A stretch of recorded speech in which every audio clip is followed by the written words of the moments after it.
Hello मित्रों, नमस्कारम। कैसे हैं आप लोग? आद्या अकेडमी में आप सभी का एक बार फिर से स्वागत है। Welcome back to Aadya Academy once again. तो आज हम करेंगे एक्सरसाइज 9.1 का क्वेश्चन नंबर 14 और पिछले वीडियो में हमने क्वेश्चन नंबर 13 तक डिस्कस कर लिया था। आप लोगों से एक रिक्वेस्ट है कि आप लोग पुराने वीडियोस को ज़रूर देखें, क्योंकि नए वीडियोस में जो भी हम क्वेश्चन सॉल्व कर रहे हैं ना, उन क्वेश्चंस को सॉल्व करने में काफ़ी हेल्पफुल रहेगा अगर आप लोग पुराने वीडियोस को देखते हैं। So it's a request, kindly watch the previous videos also. Okay, चलिए देखते हैं क्वेश्चन नंबर 14 क्या बोलता है। A 1.2 metre tall girl, now please note here, 1.2 metre tall girl क्यों नोट करने के लिए बोला? क्योंकि जो मैक्सिमम क्वेश्चंस हमने पहले किए हैं उसमें जो ऑब्जर्वर है हम उसको एक पॉइंट ऑब्जेक्ट की तरह ट्रीट करते हैं, ठीक है। लेकिन अगर क्वेश्चन में ऑब्जर्वर का हाइट स्पेसिफाइड है, मेंशन किया हुआ है, तो हम उसे पॉइंट ऑब्जेक्ट की तरह ट्रीट नहीं कर सकते हैं। तो यहाँ पर हम क्या लेंगे? जो ऑब्जर्वर है उसको 1.2 मीटर टॉल लेंगे। ओके, तो आगे बढ़ते हैं। A 1.2 meter tall girl spots a balloon moving with the wind in a horizontal line. ठीक है, ये भी ध्यान रखिएगा, horizontal line at a height of 88.2 meters from the ground. तो देखते हैं क्वेश्चन से रिलेटेड फिगर। फिगर देखिए ऑलरेडी ड्रॉ किया हुआ है। तो क्या है? ये गर्ल है, राइट? ये देखिए, फिगर में ये है, ये पार्ट गर्ल है, राइट? तो एक काम करता हूँ, इसको मैं एक वर्टिकल लाइन से रिप्रेजेंट करता हूँ, ठीक है। ये लाइन जो है ना, now this line is representing the girl, okay. और इसको मैं लेवल कर देता हूँ, वैसे पॉइंट ए एंड बी से, ठीक है। तो ए बी जो है ना, वो रिप्रेजेंट कर रहा है गर्ल, ओके। और गर्ल की हाइट में दी हुई है कितनी? 1.2 metres. Is this clear friend? तो ये जो हाइट है ना ए बी, ये हमें 1.2 मीटर्स दिया हुआ है, ठीक है। अब आगे देखते हैं और क्या बोलता है। A 1.2 meter tall girl spots a balloon moving with the wind in a horizontal line. तो बलून के बारे में क्या दिया है कि ये जो बलून है ना, ये मूव कर रहा है, राइट? लेकिन कैसे? नॉट वर्टिकली, ऐसे ऊपर नीचे नहीं, क्या? हॉरिजॉन्टल लाइन में मूव कर रहा है। यानी कि पहले मान लीजिए बलून की पोजीशन ये थी, तो यहां से now it has moved to this position, right, along the horizontal line. ये हॉरिजॉन्टली मूव कर रहा है, ठीक है ना। ये दिया हुआ है क्वेश्चन में। And at a height of 88.2 metres from the ground. Ground से जो है ना बलून की हाइट है 88.2 मीटर्स, ओके। तो थोड़ा क्वेश्चन में फिगर को देखते हैं और अच्छे से देखिए। ये गर्ल की हाइट है 1.2 मीटर्स, राइट? ये हॉरिजॉन्टल लाइन है, ये भी हॉरिजॉन्टल लाइन है। Is this clear? तो ये अगर ए बी 1.2 मीटर्स है, तो ये जो हाइट है ना यहाँ से लेकर यहाँ तक, एक काम करते हैं, इसको हम लेवल कर देते हैं with C and D, okay. इस लाइन को, इस पार्ट को मैंने सी डी से रिप्रेजेंट कर दिया, ठीक है। तो अगर ए बी 1.2 है ना, तो डी सी जो है ना, ये भी क्या होगा? ये भी हो जाएगा 1.2 मीटर्स, ओके फ्रेंड्स। अब आगे देखते हैं। बलून की हाइट जो है ना, वो ग्राउंड से, यानी ये ग्राउंड लेवल, देखो ये जो लाइन दिख रहा है ना, ब्लू लाइन, ये ग्राउंड लेवल है। तो ग्राउंड से बलून की हाइट जो है वो है 88.2 मीटर्स, राइट? और सी से लेकर डी तक कितना है? 1.2 मीटर है। तो फिर ये जो यहाँ से लेकर ये पॉइंट को काम करते हैं, A B C D already कर दिया हमने, तो इसको हम करते हैं ई और इसको हम कर देते हैं एफ, ओके। तो देखिए ये सी से लेकर ई तक कितना है? 88.2 है। तो फिर डी से लेकर ई तक कितना होगा भाई? भाई total CE is how much? 88.2। और सी डी जो है, डीसी जो है कितना है? 1.2। तो अगर 88.2 में से अगर मैं 1.2 माइनस कर दूं, सो मुझे क्या मिल जाएगा? ईडी मिल जाएगा। तो 88.2 में से अगर आप 1.2 माइनस करते हो तो कितना होता है? ऑब्वियसली 87 होता है। Okay friends, is this clear? तो ये 87 क्या है? ई से लेकर डी तक है, ओके। चलिए आगे देखिए क्या बोलता है। The angle of elevation of the balloon from the eyes of the girl at any instant is 60 degrees. एक पर्टिकुलर टाइम में, ठीक है, एट पर्टिकुलर इंस्टेंट, ये क्या है? गर्ल का आई लेवल है, राइट? तो अगर, और बैलून का पोजीशन ये है, तो अगर बैलून को देखना है इस गर्ल को, तो क्या होगा? This will be the line of site, right? This is the line of site. ये लाइन के अलोंग वो बैलून को देख रही है, isn't it? So this becomes the line of site. और ये देखिए, अगर ये लड़की, अगर ये नॉर्मली किसी हॉरिजॉन्टल, मतलब कि अगर नॉर्मली देखती है, तो ये क्या हो जाएगा? ये उसका हो जाएगा horizontal line of site, horizontal vision होगा, राइट? इस हॉरिजॉन्टल विजन के मुकाबले, कंपैरिजन में, ये जो क्या है? लाइन ऑफ साइट है एट द मोमेंट। तो हॉरिजॉन्टल विजन के कंपैरिजन में ये लाइन ऑफ साइट जो है कितने एंगल से एलिवेट हुआ है? कितने एंगल ऊपर गया है? और इतना एंगल ऊपर गया है। कैन यू से दिस? ये एंगल है this with respect to this horizontal line of sight, this line of sight, ये कितना ऊपर चला गया है? 60 डिग्री से। सो ये हो गया एंगल ऑफ एलिवेशन। कब? जब बलून का पोजीशन यहाँ पे है। आई होप यहाँ तक समझ में आ गया होगा। आगे देखिए, after some time angle of elevation reduces to 30 degrees. अभी स्टार्टिंग में दिया कि this balloon is moving in the horizontal line, यानी कि ये है line along which this balloon is moving. तो कुछ टाइम के बाद क्या होगा कि ये बलून यहाँ से यहाँ पर आ जाएगा। Is this clear? लेकिन गर्ल का पोजीशन अभी चेंज नहीं हुआ, वो वहीं पे है। तो अब ये है क्या? Eyes of the girl. तो अगर अब इस लड़की को इस बलून को देखना है, obviously this will become the line of site. ये क्या हो जाएगा? ये लाइन ऑफ साइट हो जाएगा। Is this clear friend? तो ये लाइन ऑफ साइट हो जाएगा। तो फिर ये लाइन ऑफ साइट जो है, ये हॉरिजॉन्टल लाइन ऑफ साइट से कितना ऊपर गया है?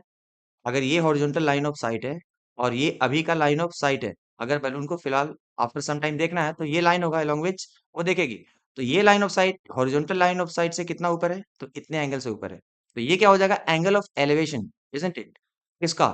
बलून का, after some time. I hope this is clear. और वो हमें कितना दिया है? 30 डिग्रीज दिया है। आई होप यहाँ तक समझ में आ गया होगा। देखिए एक बार शॉर्ट में फिर से बता रहा हूँ।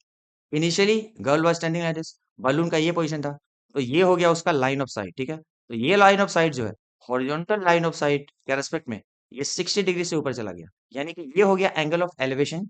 जब बलून यहाँ पे है, उसी तरीके से जब बलून कुछ टाइम बाद यहाँ से यहाँ आ गया, तो इस लड़की को अगर देखना है तो this will become the line of site. और ये लाइन ऑफ साइट जो है, हॉरिजॉन्टल लाइन ऑफ साइट के रेस्पेक्ट में इतने एंगल से ऊपर चला गया, जो कि हमें दिया है 30 डिग्रीज। आई होप यहाँ तक समझ में आ गया होगा।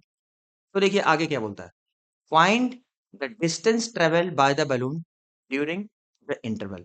यानी कि ये जो टाइम इंटरवल है, उसमें बलून ने कितना डिस्टेंस ट्रेवल किया। तो ऑब्वियस सी बात है, बलून पहले एफ पे था और अभी ई पे आ गया। तो दिस इज द डिस्टेंस, यानी F E is the distance which this balloon has travelled during this interval.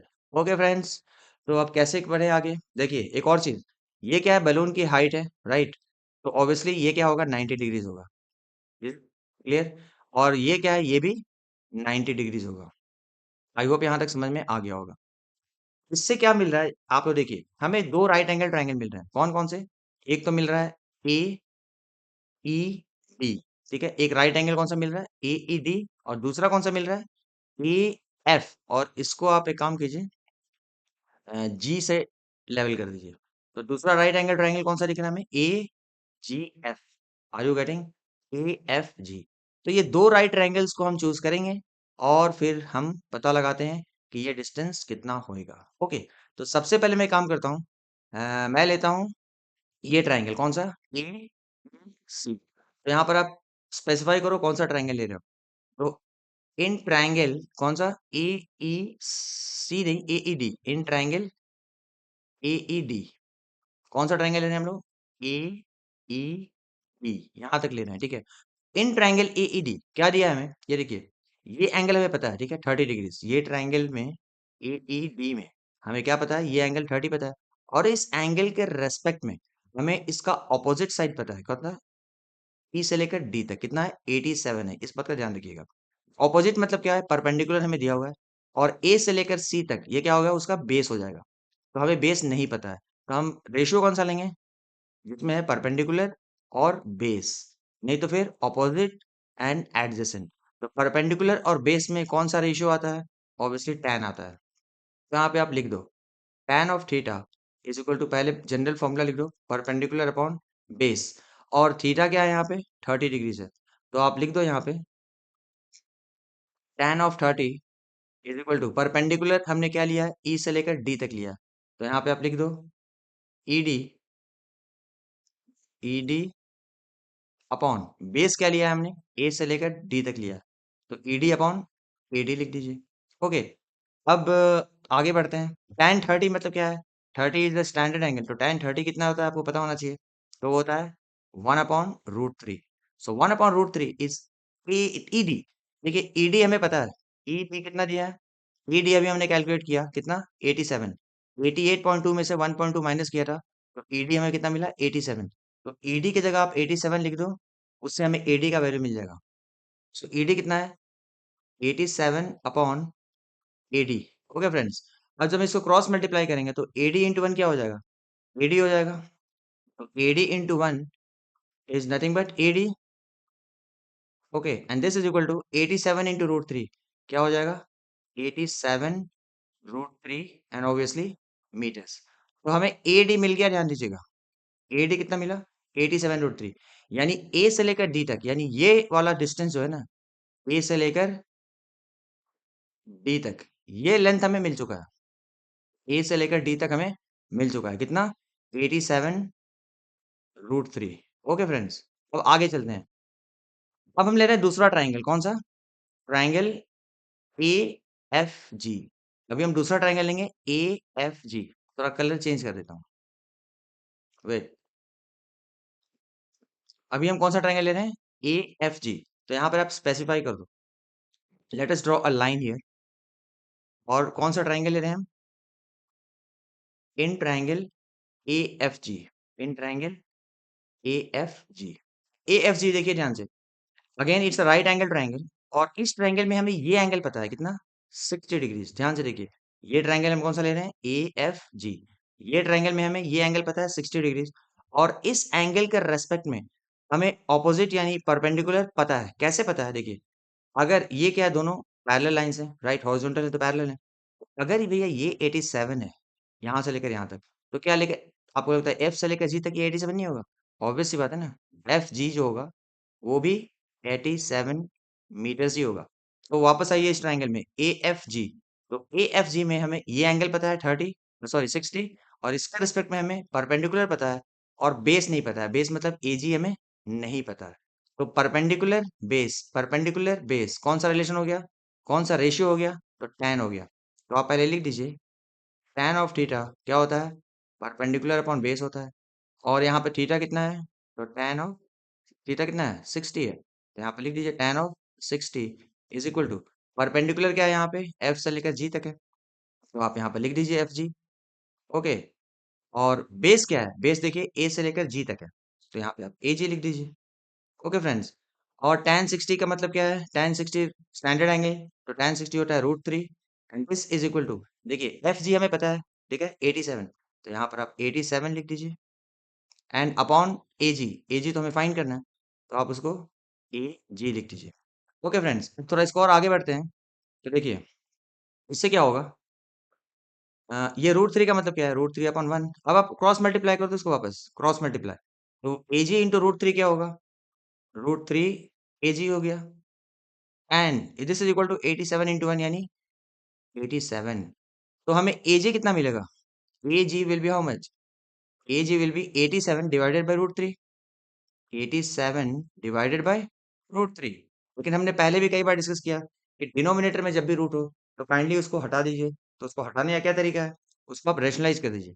तो रेशनलाइज कैसे करेंगे? नीचे भी मतलब कि ऊपर भी डिनोमिनेटर को भी और न्यूमिनेटर को, दोनों को हम √3 से मल्टीप्लाई करने हैं, न्यूमिनेटर को भी और डिनोमिनेटर को भी। तो हमें एजे कितना मिल जाएगा? देखिए 87 इंटू √3 तो हो जाएगा भाई 87 √3 रहेगा। लेकिन ये √3 इंटू √3 क्या होगा? वो 3 हो जाएगा। इससे बेनिफिट क्या मिला कि ये देखो 87 को मैं 3 से डिवाइड कर सकता हूँ। कैसे? 3 1 जा, ये 8 है ना, तो 3 2 जा 6, और कितना बचा 2, तो यहाँ 27, 3 9 जा 27। तो इससे क्या है ना भाई, हमें एजी मिल गया। एजी मिल गया कितना? तो हमें एजी कितना मिला? A G finally we got is how much? 29 into √3 यानी कि 29 √3। तो एजी भी हमें मिल गया। देखिए क्वेश्चन धीरे धीरे धीरे कितना आसान होता जा रहा है। देखिए हमें ए से लेकर जी भी मिल गया, ए से लेकर जी तक भी हमें मिल गया। कितना? 29 √3, 29 √3। तो देखिए हमें ए से लेकर डी तक पता है, ए से लेकर डी तक पता है कितना? 87 √3। और हमें ए से लेकर जी तक भी पता है कितना? 29 √3। तो आपको क्या लगता है, मुझे जी से लेकर सी तक पता चल सकता है क्या? Can I find G C? Obviously. इस पूरे में से अगर ये पूरा एडी, अगर इस पूरे एडी में से मैं इसको गायब कर दूं, हटा दूं, मतलब माइनस कर दूं, तो मुझे ये मिल जाएगा। Okay friend. तो अगला स्टेप क्या होगा? हमें जी सी फाइंड करना है, सॉरी जी डी फाइंड करना है। तो जी डी कितना हो जाएगा भाई? तो जी डी को मैं लिख सकता हूँ, ये पूरा पूरा कितना है? एडी। तो एडी में से क्या माइनस कर दूंगा मैं? एडी माइनस ए जी। देखिए ए डी फाइंड करना है ना, सॉरी ए डी में से अगर मैं ए जी को माइनस कर दूं तो हमें जी डी मिल जाएगा। तो जी डी हमें क्या मिला? G D is equal to A D minus A G. तो A D minus A G. Okay friends. तो जी डी कितना मिल गया? तो जी डी कितना हो जाएगा भाई? ए डी कितना है? देखिए ए डी हमने कैलकुलेट कर रखा है 87 √3। तो यहाँ पे आप लिख दो 87 √3। ओके। माइनस ए जी अभी अभी हमने निकाला कितना? 29 √3। तो यहाँ पे आप लिख दो 29 √3। अब देखिए जी डी क्या हो जाएगा? तो जी डी हो जाएगा, देखिए ये 87 √3 है, ये -29 √3 है। तो मैं √3 दोनों में से कॉमन ले सकता हूँ। इधर भी √3 है, इधर भी √3 है। कॉमन लिया तो क्या हो जाएगा, इधर बचेगा 87 और इधर क्या बचेगा -29। तो जी डी फाइनली कितना मिलेगा हमें, जी डी मिलेगा हमें, जी डी कितना मिलेगा, √3 इंटू 87 में से अगर 29 माइनस करोगे तो क्या होगा, तो 17 माइनस 9 क्या होता है, 8 होता है, राइट। और इधर बचा था 7, 7 माइनस 2 क्या होता है, 50 है, 5। तो आपको मिल गया 58√3 मीटर्स। ओके फ्रेंड्स, तो फाइनली हमें जीडी क्या मिला, ये देखिए, जीडी जो हमें मिला वो मिला 58√3 मीटर्स। और सबसे बड़ी बात, हमें जीडी अगर जो 58√3 मिला, तो इसका बेनिफिट क्या मिलने वाला है, देखिए अगर आप ध्यान से देखो, तो जीडी जो है ना, ये जीडी, जीडी के जहाँ यहाँ से लेकर यहाँ तक है, राइट। जीडी और एफई डोंट यू थिंक दोनों इक्वल हो जाएंगे, जीडी जो है वो एफई का इक्वल है। तो जितना जीडी होगा उतना ही एफई होगा, क्योंकि हमें एक्चुअली फाइंड क्या करना था, the distance travel by the balloon during this interval which is FE, and we know that FE is equal to GD, we know that FE is equal to GD. तो हमारा अगला statement क्या होगा, FE is equal to GD, FE is equal to GD, and this is equal to how much, 58√3 metres. तो हमें क्या मिला भाई, distance travel by the balloon actually मिल गया कितना, 58√3 मीटर। तो आप चाहो तो यहाँ पर स्टेटमेंट दे दो, therefore distance travelled, distance travelled by balloon, so distance travelled is equal to how much, 58√3 metres. Okay friends, तो आई होप आप लोगों को ये क्वेश्चन काफी आसान तरीके से समझ में आ गया होगा। ओके, तो अगर आपको समझ में आया तो प्लीज़ लाइक द वीडियो, और प्लीज़ अपने दोस्तों में ज़रूर शेयर कीजिए ताकि थोड़ा उन्हें भी फ़ायदा मिल सके। ओके, तो चलिए ठीक है, हम लोग मिलते हैं फिर अपने अगले वीडियो में कुछ नए क्वेश्चन के साथ। तब तक आप लोग अपना ध्यान रखिए। Enjoy, take care, bye bye.